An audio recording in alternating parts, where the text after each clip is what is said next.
You are losing battles you don't even notice. Not in your job, not in your relationships, not even in life itself. You are losing them to yourself. Every scroll past a goal, every impulse you follow, every reaction you didn't control. You are bleeding power quietly, invisibly, without realizing it. If you don't master self-control, nothing else will ever work in your life. You think self-control is willpower, that it's resisting temptation, that it's gritting your teeth when life gets hard. Wrong. That's the primitive lie your brain tells you. Real self-control is structure, a fortress in your mind, one no craving, no distraction, no impulse can breach. Your phone lights up in the morning, notifications, gossip, endless dopamine dripping. You want to look, you want to scroll.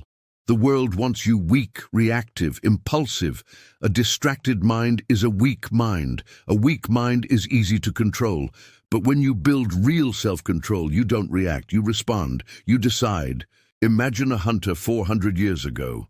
He waits, not because he is patient, not because he is bored, because he knows one twitch, one rush, and the prey is gone.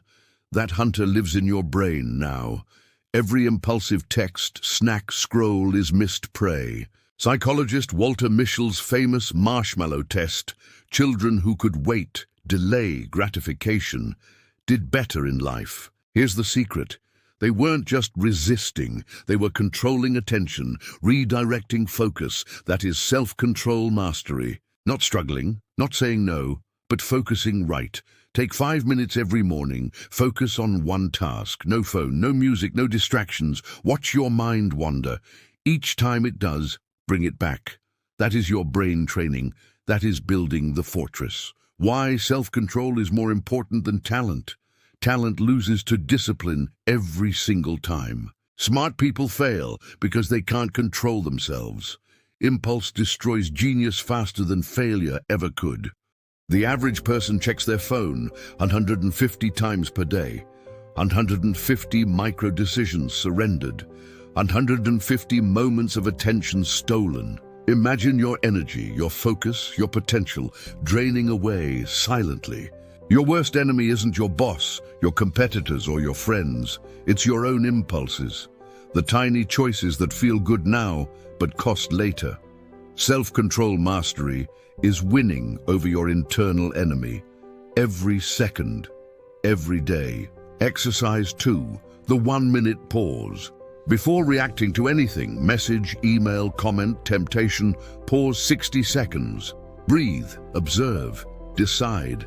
Every pause is a micro-victory. Every pause strengthens your mind. Each act of restraint is a deposit in your personal power bank. Impulse spending, withdraws. Scrolling mindlessly, withdraws. Delaying gratification, deposits. Micro-decisions, compound. The self-controlled person accumulates wealth, focus, respect, and freedom. Master your impulses today to reclaim your future. The choice is yours in every single moment. We often think of monk-like discipline as a life of deprivation and suffering, but true mastery isn't about what you lose. It's about the structure you build. Ancient masters knew that to control the mind, you must first control the gates of your environment with deliberate, slow-motion grace. In our world of endless notifications and digital noise, we have lost the keys to these gates, leaving us exhausted and distracted. The first is the gate of attention. It acts as a glowing barrier, filtering out chaos and leaving only a single focused beam of light. The second is the gate of impulse. It is the conscious choice to delay a reaction, finding strength in the space between urge and action. The third is the gate of outcome. It prioritizes long-term growth over instant results, much like a small seed becoming a sturdy tree. Modern life is missing these pillars. By mastering these 3 gates, you reclaim your focus and your power. Start mastering your attention today. Master your attention. Reclaim your life. Exercise 4. Journaling impulses.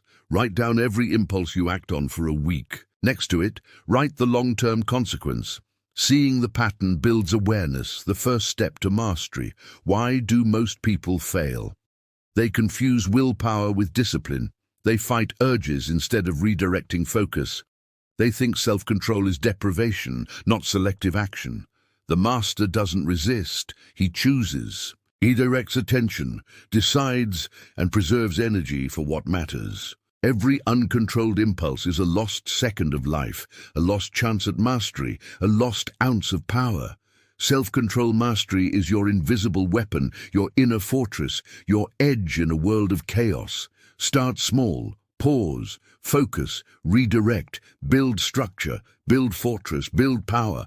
When you master yourself, the world loses power over you, and that is true freedom. Final reminder, if you learn something new, if you want to train your mind to become untouchable, subscribe now. Because the first step in self-control mastery is deciding to take control.